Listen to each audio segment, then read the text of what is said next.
welcome to FCA, I guess. If you've been before, you kind of are somewhat familiar with what it is. If you're new, basically it stands for Fellowship of Christian Athletes. It's just students at our school, athletes. You don't have to be an athlete, we just kind of call it that. Basically, we get together, hang out about once a month, talk a little bit about faith and our faith and what that means and Jesus and the Bible. But it's pretty laid back, right? In terms of wherever you're at in your faith, whether you're been a Christian for a while, new Christian, or never been to church, don't even know what we're talking about, perfect, okay? You're welcome here. We want to extend what we do at school as teachers, and I know Coach Peterson's not here, but me, Bennett, Hinkle, Smith, and I know we had a bunch of other teachers come talk to you as well.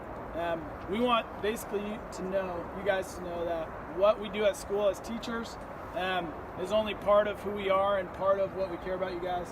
And we want you to know that outside of school, we are here for you just as much as we are inside of school.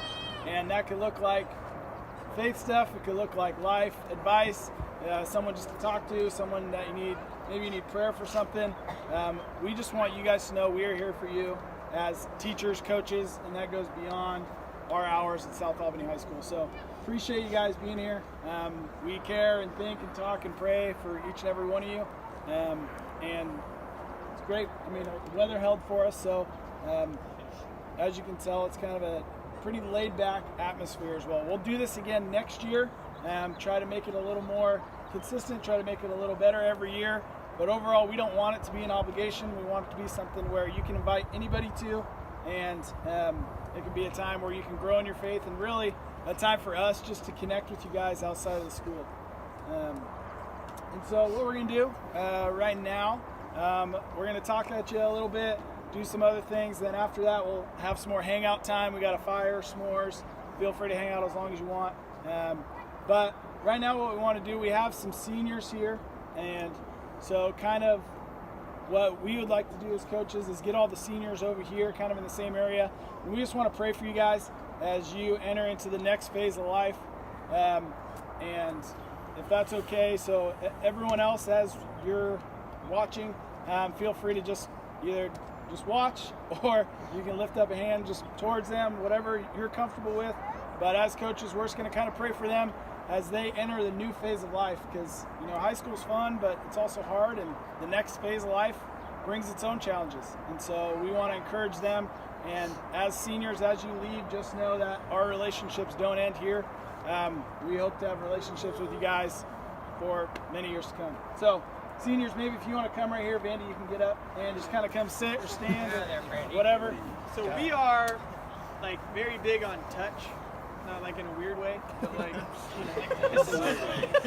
Coach Kramer read an article, I think it was last year, year before, about teams that touch end up being more successful than teams that don't touch. So we talk about touch, talk about high fives, hugs, those types of things. My Aunt Terry, you might see her over there, she was an elementary school counselor for a long time. She gives the best hugs. And one thing that I've noticed is we had the conversation about a 30-second hug, because it releases those positive endorphins. So what we'll end up doing is we're going to put hands on. And if you guys want to put hands on as we pray, feel free to stand up and come over and have touch. Okay, and it's not a weird touch, but just a normal touch. Okay, so we're going to enjoy it. If you're at it, how many other seniors? We got them all? Yep.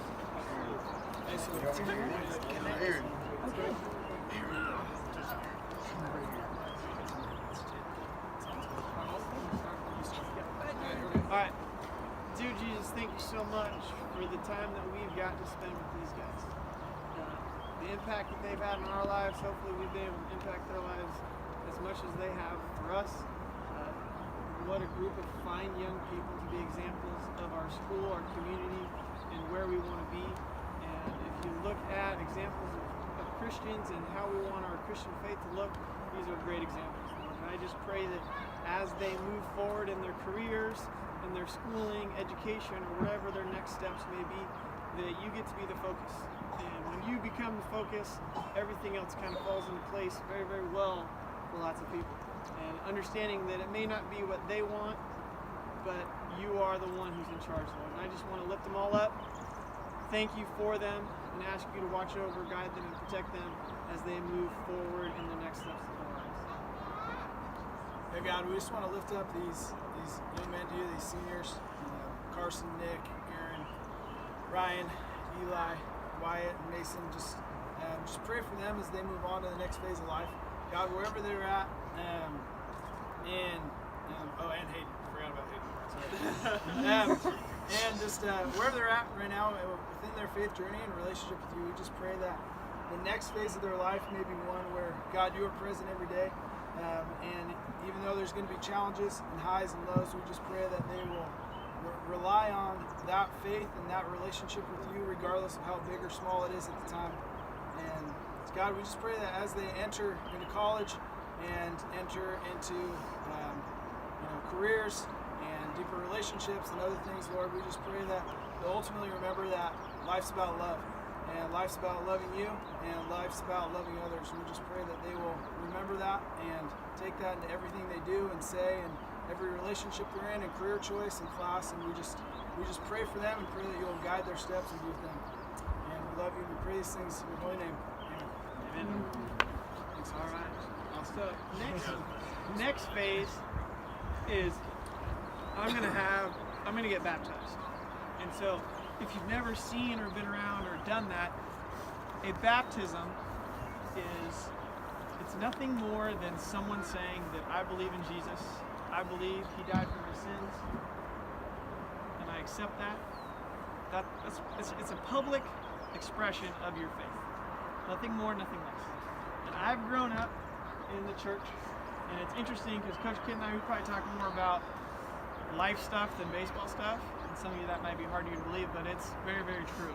And our conversations a lot in the last few days have been around this subject of being baptized, why we do it, why we don't do it, why certain groups of people feel a certain way about it. And for us, it's always been, and for me, when I've grown up in the church, so I've been in a church since I've been 5 years old, and being baptized always felt like it was something that people did because other people were doing it. It wasn't something that I felt like at that time or at that place and where I was in my life that it was going to be something that was going to make a difference to me. And then as I kind of go through different things and different journeys, it's like, man, thinking about tonight, thinking about our last visit, like what could be more of a perfect, like of me and who I am. My family's here. I care deeply about you guys. And it's just that next step that's important to me. With cancer and the journey that I'm kind of going through, it's been interesting. You hear things, they say things, and then you decide that I'm going to put Jesus first and see where it goes. And it comes across funny, but I don't know if I know someone who's been more blessed in the last year than I am. It's hard for people to understand when you get sick, people tell you they love you. And it's a completely different way than you hear, like, hey, I love you, see you later. So much more to it, right? And so I look around here and I'm like, you guys are all here. I love you. I know that you care about me. And I want to share that experience with people here. And so that's why I've chosen to do this now. Why not now? My dad's here, my sister, my brother, or brother-in-law. Jonas is my nephew, Miranda's my niece, our wife, my mother-in-law, my Aunt Terry. We're ready to go. Ready to go. Okay, and Luke, I don't know if you guys know Luke, but probably not. Luke's a friend of mine. What's up, guys? And we've met like 2 or 3 times, but we are so connected, it's unbelievable. Luke has had Lyme disease, and he saw our friend Miko, and I saw Miko, and Aunt Terry is a friend of Miko's, and they've all kind of pushed us to it. And Miko is a spiritual healer, which kind of sounds weird and crazy, because it is, but it's so good. But Jesus connects us to be at South Albany High School, to move from Utah to South, to move from Bend to South, to move from Kansas to South. These connections are not just random happenstance. There's a reason why people move to Albany to be here. There's a reason why I got cancer. Did God give me cancer? No. Was I supposed to get it and suffer through it? No. That's not a belief. But because I have it, did I make a choice on how I was going to live with it? Absolutely.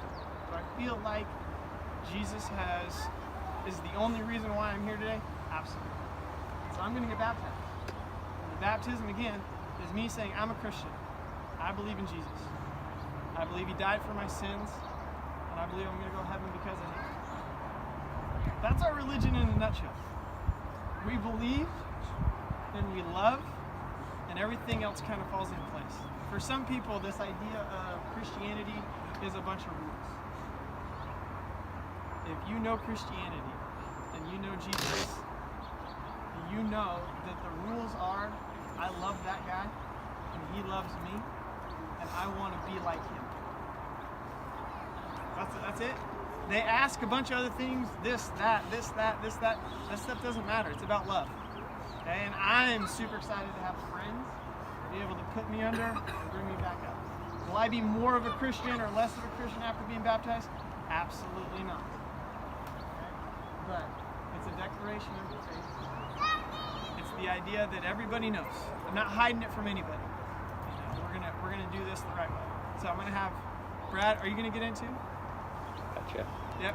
We got three good people coming in and dunking me, so I'm excited about it. All right. So you guys can stand up, watch me get dunked. So there we go. We don't really know what we're doing, and that's okay. And so, Jason, you good? So we're gonna baptize Jason here. See miracles in his life. It's been awesome to see his growth in faith, and just really looking forward to how his life further impacts others, his family, himself. I know it's impacted mine, so really excited to see this step. So Jason, baptize you in the name of the Father, the Son, and the Holy Spirit.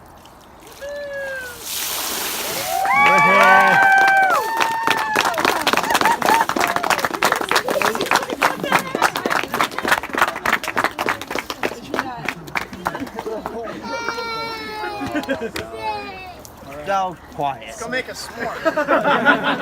Yeah, you guys are free to hang out, play more spike ball, s'mores, food. Go for it. Thank you guys. Or what?